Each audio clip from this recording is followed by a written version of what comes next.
Hello students, in the last lecture we discussed about two model, one that is a Thomson atomic model and second is Rutherford nuclear model।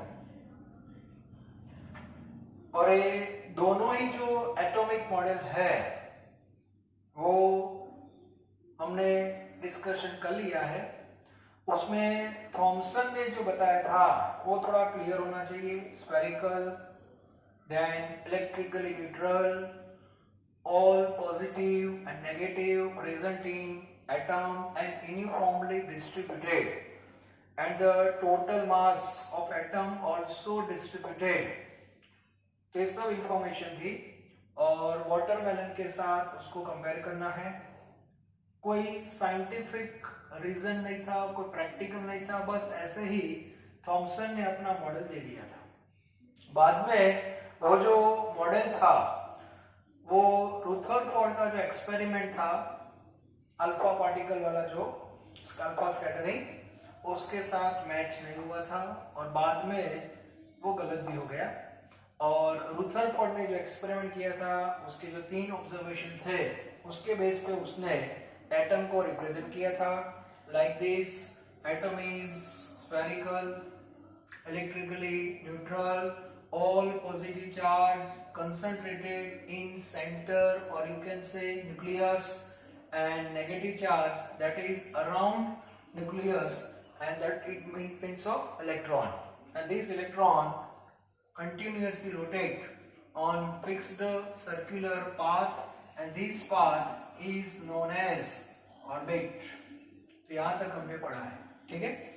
अब यहाँ पे कुछ questions आ रहे हैं।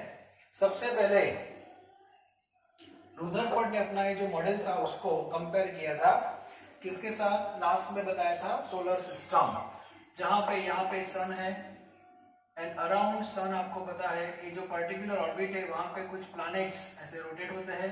For example अभी मैं अर्थ ले रहा हूँ, ठीक है। तो ये हमारा एक सोलर सिस्टम है और ये हमारा एटम है। तो रुथरफोर्ड ने अपना पूरा जो मॉडल था उसके साथ कंपेयर कर दिया है, ओके। अब यहाँ पे थोड़ा फिजिक्स आ रहा है। फिजिक्स में जब आप पढ़ोगे तो ये जो सन है उसका मास सपोज m1 है, इसका मास सपोज m2 है, और दोनों के बीच में ग्रेविटेशनल फोर्स होगा और जो डिस्टेंस है दैट इज r। तो ग्रेविटेशनल फोर्स होता है F, that is equal to, physics में आप पढ़ोगे G m1 m2 upon r square. मतलब ये फॉर्मूला यहाँ पे एप्लीकेबल है। At the same time Coulomb's law of physics में पढ़ोगे, कूलम्ब्स लॉ है that is attraction between charge particle, उसके बेस पे है। जैसे इन दोनों के बीच में भी डिस्टेंस है, फॉर एग्जांपल r, यहाँ पे इसका चार्ज q1 है, यहाँ पे चार्ज q2 है, therefore f is equal to k q1 q2 upon r square. तो ये फॉर्मूला जो है that is applicable for atom और ये फॉर्मूला है that is applicable for solar system. तो ऐसे कुछ कंपैरिजन भी हमारे पास है जो रुथरफोर्ड ने बताई होगी। अब इंपॉर्टेंट बात आ रही है, अब एक साइंटिस्ट आ रहा है जिसका नेम है मैक्सवेल, ओके। रुथरफोर्ड को जो गलत प्रूव करेगा वो ए साइंटिस्ट है, ठीक है। जब रुथरफोर्ड ये मॉडल बता रहा था कि देखो अर्थ कहां पे सन के अंदर आ जाता है, वैसे इलेक्ट्रॉन अंदर नहीं आएगा, ऐसा उसने बोल दिया, ठीक है। तब एक मैसेज आया मैक्सवेल की ओर से। मैक्सवेल ने जो कॉन्सेप्ट दिया था that is based on electromagnetic radiation. Electromagnetic radiation इसका एक पूरा थ्योरी है, डिटेल में बाद में पढ़ेंगे। लेकिन मैक्सवेल की जो एक थ्योरी है, according to this theory if any charged particle suppose here electron that is negatively charge particle, तो मैक्सवेल का जो कॉन्सेप्ट है वो यहाँ पे हम अप्लाई कर सकते हैं। तो मैक्सवेल ने ऐसा बताया था अपनी थ्योरी में, if any charged particle rotate इन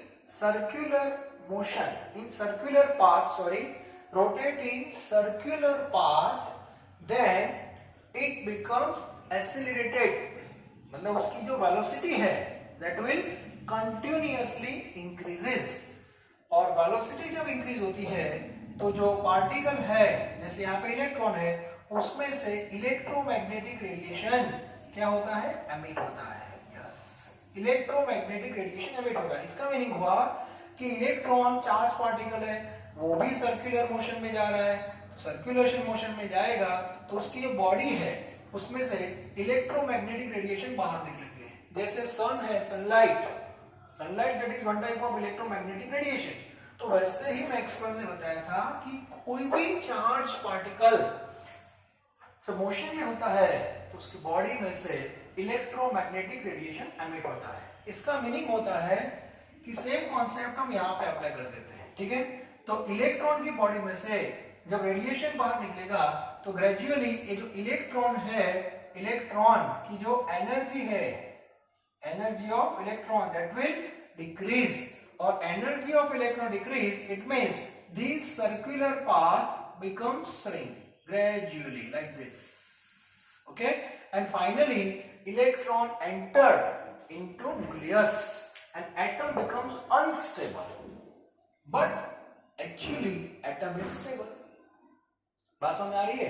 हाँ, तो इलेक्ट्रॉन चार्ज पार्टिकल है। मैक्सवेल ने टाउन हॉल में सामने क्वेश्चन कर दिया होगा, ऐसा मान लो मैक्सवेल ने क्वेश्चन दिया कि सर आप बोल रहे हो कि इलेक्ट्रॉन से घूम रहा है, ठीक है, फिक्स्ड सर्कुलर पाथ पे, और कॉन्सेप्ट ऐसा है कि ये तो चार्ज पार्टिकल है, नेगेटिव चार्ज पार्टिकल है, ठीक है, और नेगेटिव चार्ज पार्टिकल जब रोटेट होता है तो उसकी बॉडी में से रेडिएशन निकलता है, और रेडिएशन जब निकलता है तो उसकी एनर्जी कम हो जाएगी, एनर्जी कम हो जाएगी तो ऑब्वियसली वो पाथ है उसका श्रिंक हो जाएगा, रेडियस डिक्रीज हो जाएगी, और ग्रेजुअली कंटिन्यूअसली ऐसा होता रहेगा तो वो इलेक्ट्रॉन न्यूक्लियस में आ जाएगा। लेकिन रियल में ऐसा नहीं हो रहा। तो उसका आंसर जो था रुदरफोर्ड के पास नहीं था। रुदरफोर्ड बोला यहां नहीं होता तो इधर भी नहीं होता, बस। तो मैक्सवेल ने बताया ये जो सिस्टम है एक चार्ज लेस सिस्टम है, याद रखना, ये सिस्टम चार्ज लेस है। इट मींस होल सिस्टम दोनों चार्ज लेस ही है, लेकिन कैसे, इसका चार्ज, सन का चार्ज कितना, 0, अर्थ का चार्ज 0, 0 + 0 दैट इज 0, चार्जलेस हुआ क्या नहीं, ओके।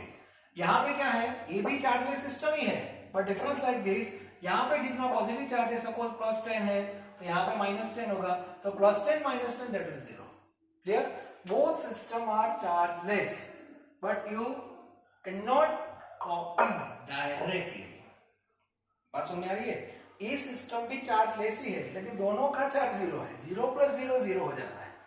और ये सिस्टम जो है वो भी चार्जलेस है, लेकिन 0 + 0 नहीं, plus is equal to minus that is equal to 0। बात समझ में आ रही है? ओके। तो ये जो आंसर था स्टेबिलिटी का, एटम स्टेबल, लेकिन इसकी जो एक्सप्लेनेशन है वो रुदरफोर्ड के पास नहीं थी। सेकंड थिंग, रुदरफोर्ड ने ऐसा बताया था कि चलो इलेक्ट्रॉन जो है वो ऑर्बिट में है। अब एक ऑर्बिट में कितने इलेक्ट्रॉन्स होंगे, जैसे अभी अप टू 10 आपने शायद थोड़ा पढ़ा होगा कि फर्स्ट ऑर्बिट में 2 होते हैं, सेकंड में 8 होते हैं, थर्ड में इतने होते हैं, ऐसा आपने पढ़ा है। हाँ, तो रुदरफोर्ड ने नहीं बताया। क्लियर? तो रुदरफोर्ड जो था उसने इलेक्ट्रॉन का जो डिस्ट्रीब्यूशन है इन डिफरेंट ऑर्बिट्स, उसके बारे में उसके पास कोई इंफॉर्मेशन नहीं है। सेकंड, इलेक्ट्रॉन की एनर्जी पर्टिकुलर ऑर्बिट में कितनी, वो इंफॉर्मेशन भी उसके पास नहीं है। And all are drawback or limitations of Rutherford atomic model. Clear? तो परफेक्ट होना चाहिए, और ये सब जो लिमिटेशंस है इसका आंसर कौन देगा, that is Niels Bohr's. Yes, ये पढ़ना है। तो सीक्वेंस आपकी क्लियर होनी चाहिए। सबसे पहले थॉमसन को गलत प्रूव किया रुदरफोर्ड ने, रुदरफोर्ड को गलत प्रूव किया मैक्सवेल ने। अब आएगा नील बोर, ये मॉडल चलेगा, ये भी गलत प्रूव होगा, देखना, और बाद में हमारा चैप्टर कंप्लीट हो जाएगा। तो मेन चीज ये है। तो आज मैं ज्यादा कुछ ले नहीं रहा हूँ लेक्चर में, लेकिन थोड़ा एक बार रिवाइज करो दो आपको अब तक हम कहाँ तक आए, क्योंकि नेक्स्ट लेक्चर में नया टॉपिक स्टार्ट करने वाले हैं। तो सबसे पहले ये जो चैप्टर स्टार्ट हो रहा है वो डाल्टन से हो रहा है, ये पॉइंट याद रखना, हर बार मैं रिवाइज करवाऊंगा, तो जिससे सारे टॉपिक आपके लिंक में रहेंगे। डाल्टन ने बोल दिया था एटम इज इंडिविजिबल, और बाद में माइकल फैराडे जो था उसके कुछ एक्सपेरिमेंट ऐसे आए जिससे प्रूव हो गया कि एटम इज डिविजिबल। और जैसे ही ये प्रूव हो गया, सब लोग साइंस में एक मैसेज स्प्रेड हो गया कि एटम डिविजिबल है। और बाद में कुछ एक्सपेरिमेंट शुरू हो गए, जिसमें फर्स्ट एक्सपेरिमेंट था जे थॉमसन का, that is discovery of electron.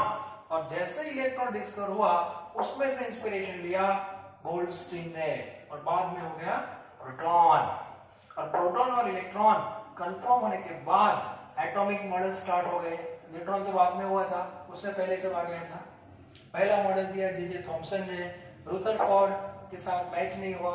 Rutherford का मॉडल ये आ गया, थोड़ा चला, लेकिन 2-3 लिमिटेशंस आ गई, ठीक है। और बाद में आपको पढ़ना है नील बोहर का मॉडल।